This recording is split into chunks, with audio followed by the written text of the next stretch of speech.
बिस्मिल्लाहिर्रहमानिर्रहीम। अस्सलामु अलैकुम वरहमतुल्लाहि वबरकातुह। आज हम अपनी नई वीडियो में कहानी फिर मुस्कुराए रंग की 8वीं किस्त का आगाज़ करते हैं। आएँ शुरू करते हैं। अच्छा ये चौंचे लड़ानी बंद करो, ये गरम गरम पकोड़े हैं, नानी को दे आओ। अम्मी ने कढ़ाई से कच्छा भर कर पकोड़े निकाले। नानी तो ज़हरा बहन के पोर्शन में हैं। नानी की देखा देखी सुहाना भी किराएदार खातून को इसी नाम से पुकारने लगी थी। इनके लिए भी ले जाओ। अम्मी ने प्लेट भर के पकोड़े ट्रे में रखे, एक प्याली में चटनी और ट्रे सुहाना को थमाई। जाओ दे आओ, मैं अकेली नहीं जाऊंगी, खंसा को भी साथ भेजें। हम थक गए हैं इतने सारे पकोड़े खाकर, अब माँ बदौलत आराम फरमाएंगे। खंसा ने बड़े मज़े से बोलते हुए सोफ़े पे पसरने का इरादा किया। शराफत से किचन में जाओ और बर्तन धो, खबरदार जो अभी लेटी, 2 कदम पर ही जाना है, फटाफट जाओ और दे आओ। सुहाना मज़ीद कुछ सुने बगैर तेज़ी से निकल गई। ज़हरा बहन के दरवाजे पर दस्तक देकर वो इत्मीनान से खड़ी थी। दरवाज़ा खुला, उसके बीचों बीच कोई खड़ा था। सुहाना ने नज़रें उठाईं और ऊपर उठाईं, फिर अपना सर उठाकर दरवाजे में इस्तादा फ़र्द को देखा और बामुश्किल अपनी चीख रोकी। मोहतरमा, मैं हरगिज़ भी कोई जिन नहीं हूँ, बस मेरी हाइट 6.5 फुट है। क्या लाई हैं आप? वजाहत के बाद सवाल करके जवाब का इंतज़ार किए बगैर उसने ट्रे थाम ली और कवर उठाकर जायज़ा लिया। वाओ पकोड़े, ये नानी के लिए हैं। बुत बनी सुहाना के लब हिले। सारे? इंतहाई सदमे से इस्लाम ढींग ने देखा। नहीं, ज़हरा बे आंटी के हैं। बहन कहते कहते वो रुक गई और उसे आंटी में बदल दिया। थैंक यू, नानी तो 1-2 ही खाएंगी, बर्तन मैं बाद में दे दूंगा। इस लंबू ने बड़ी फुर्ती से दरवाज़ा बंद किया था। उफ, किस कदर लंबा है। सुहाना अपनी सांस काबू में करती हुई अपने पोर्शन में आ गई। खिड़की के पर्दे समेटे तो रोशनी का जैसे सैलाब उमड़ आया। नरम गरम धूप की रेशमी किरणें इस सर्द मौसम में अच्छी लग रही थीं। बाहर सड़क पे इक्का दुक्का गाड़ी कभी गुजर जाती। इसके किनारे चंद दरख्त थे, इनकी हरी भरी शाखों पे चिड़ियाँ चहचहा रही थीं। नीचे एक बिल्ली काहली से लेटी अपने पंजे चाट रही थी।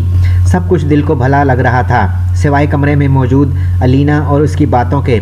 वो बड़ी प्यारी शक्ल सूरत की थी, मगर ना जाने क्यों कभी कभी बहुत प्यारे लोगों की बातें या ज़ुबान इतनी प्यारी नहीं होती, ख़यालात इतने हसीन नहीं होते जितने हसीन वो ख़ुद होते हैं। ख़यालात और ज़ुबान अच्छे ना हों तो हसीन से हसीन चेहरे और दिलकश वजूद भी बुरे लगने लगते हैं।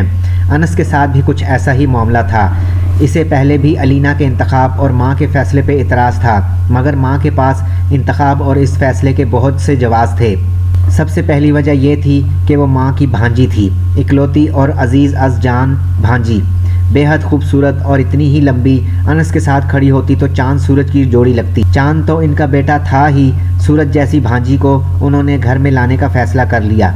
मगर अनस इस सूरज जैसी लड़की की शिद्दत और हिद्दत से खाइफ था। दोनों के मिजाज में, ख्यालात में ज़मीन व आसमान का फ़र्क था। हर मामले में दोनों की मर्ज़ी अलग, राय मुख्तलिफ, और बड़ा मसला तब होता जब अलीना अपनी मर्ज़ी अनस पे ठोंसने की कोशिश करती, अपनी राय पे अमल का इसरार करती। इस वक्त भी कमरे में कुछ ऐसी ही बहस दोनों के दरमियान जारी थी। मेरी समझ में नहीं आ रहा कि तुम्हें इस टूटे फूटे खंडर से इतनी मोहब्बत क्यों है, जो इसकी जान नहीं छोड़ रहे। इतने अच्छे प्राइस मिल रहे हैं, बेचकर जान छुड़ाओ। बेकार में इतना पैसा लगा रहे हो, किसी अच्छी जगह फ्लैट ले लेते हैं ना। अलीना ने नखुवत से बोलते बोलते यकदम पटरी बदल कर ज़रा नाज से कहा। 10 बार बता चुका हूँ कि वो घर माँ के लिए कितना अहम है। उनकी इमोशनल अटैचमेंट है इस घर से, इसीलिए इसे ठीक करवा रहा हूँ ताकि तुम्हारे रहने के काबिल हो सके। अनस ने तहम्मुल से बोलते हुए कोई 24वीं बार वजाहत की थी। इसमें हीरे भी लगा लो तब भी वो खंडर इंसानों के रहने के लायक नहीं बनेगा। तुम्हें और खाला को मुझसे ही कोई ज़िद है, जो मैं कहती हूँ उसका उलट करते हो। अलीना ने इमोशनल ब्लैकमेलिंग का सहारा लिया। तुम ऐसी चीज़ के लिए क्यों इसरार कर रही हो जिसका मालूम है कि वो नामुमकिन है। रहना मुझे है, मेरी मर्ज़ी का घर नहीं दिला सकते तुम? नहीं, मेरी आमदनी इतनी नहीं है कि तुम्हारी मर्ज़ी के मुताबिक मैं अपना घर ख़रीद सकूं। फ़िलहाल तो मैं माँ के साथ उनके घर में हूँ और वहीं तुम्हें रहना होगा। वैसे भी कई लाख रुपए लग रहे हैं अब भी, अनस ने जवाब दिया। मैं खाला जान से बात करती हूँ। हरगिज़ नहीं, तुम कुछ नहीं कहोगी उनसे। अनस के लहजे में तहकुम था। मैं ज़रूर बात करूँगी उनसे, वो ख़ुद तो अपनी उम्र गुजार चुकी हैं। हमारी बारी आई तो वो रास्ते का पत्थर बन गईं। मैं सब जानती हूँ, वो चाहती ही नहीं है कि मेरी ख्वाहिश पूरी हो। अलीना ने हठ धर्मी दिखाई। उसकी खूबसूरत आंखों में शोले दहक रहे थे। तुमसे कुछ कहना ही फजूल है। अनस ने झिल्ला कर उसे देखा और कमरे से बाहर निकल गया। बारिश को 2 दिन गुजर चुके थे। निखरी निखरी सी फिजा, धुला धुला सा आसमान अभी तक रोशन और ताबनाक थे। मौसम के तेवर भी खुशगवार हो चले थे और घर आए मेहमान भी बड़े खुशगवार मूड में बातें कर रहे थे। मोहसिन की अम्मी और बहनें अम्मी के साथ महवे गुफ्तगू थीं। मोहसिन अब्बू के साथ ड्राइंग रूम में बैठा था। सुहाना ने किचन में अपने साथ खंसा को लगाया हुआ था। वो खाना पका रही थी। खंसा बार बार रस्सियाँ तोड़ाकर बाहर भागने की कोशिश कर रही थी और सुहाना इसकी हर कोशिश को नाकाम बना रही थी। अब्बू किचन में आए, उनके हाथ में ट्रे थी। मेहमानों को कोल्ड ड्रिंक पेश की गई थी। इस ट्रे में एक गिलास भरा हुआ रखा था। अब्बू, आपने कोल्ड ड्रिंक नहीं पी? मोहसिन ने नहीं पी, इसे ये फ्लेवर पसंद नहीं है। तुम इसे रख लो, मैं दूसरी कोल्ड ड्रिंक ले आता हूँ। वो सादगी से बोलते हुए मुड़े। छोड़ें अब्बू, रहने दें, अब इतना भी क्या नखरा। मेहमान अपने मेज़बान का दिल रखने को भी कुछ खा पी लेता है, ऐसे साफ टका सा जवाब तो नहीं देता। सुहाना ने धीमी आवाज़ में अपनी खफगी का इजहार किया। कोई बात नहीं बेटा, उसने अपना समझ कर ही अपनी पसंद नापसंद बताई है। वो मेहमान नहीं, अब इस घर का फ़र्द ही है। अब्बू ने बड़े रसान से बेटी को समझाया और बाहर चले गए। सुहाना कोफ्त के साथ मसाला भून रही थी। पता नहीं क्या बात है कि अगरचे वो दोनों इतने अहम रिश्ते की रेशमी डोरी में बंधे थे, मगर जब कभी वो मोहसिन से बात करती थी, बात का इख्तिताम हमेशा किसी न किसी ऐसी दिल दुखाने वाली बात पर होता था जिसे वो घंटों सोचती रहती। और जब कभी वो घर आता था तब भी कोई ना कोई ऐसा मामला होता कि खुशी से ज़्यादा रंज होता। इसके आने की मुसरत हर बार किसी न किसी दुख में बदल जाती थी।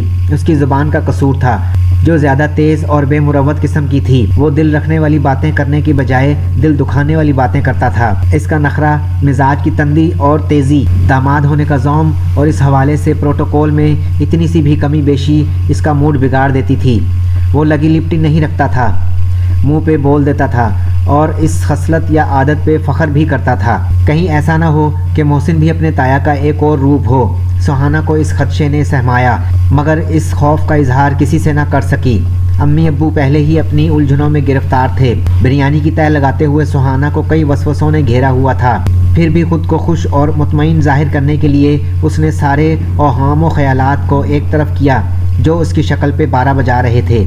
उसकी ससुराल में हर चीज़ का, हर बात का नोटिस लिया जाता था, उसके एक्सप्रेशंस का भी कि वो खुश नज़र आ रही थी या नहीं। सुहाना ने पिछले तजुर्बात के पेश नज़र अपने चेहरे पे खुशी सजाई, कुछ मुस्कुराहट और ज़्यादा बोलने से गुरेज किया। मुबादा बेध्यानी और लापरवाही से कहा गया कोई लफ्ज़ मेहमानों की गिरफ्त में आ जाए और बाद में इससे जवाब तलबी हो। अगर आपको हमारी वीडियोस पसंद आ रही हैं तो हमारे चैनल को सब्सक्राइब करें, लाइक करें और दूसरों के साथ शेयर करें। इंशाल्लाह फिर मिलते हैं अगली वीडियो में कहानी के बकिया हिस्से के साथ। शुक्रिया, अल्लाह हाफिज़।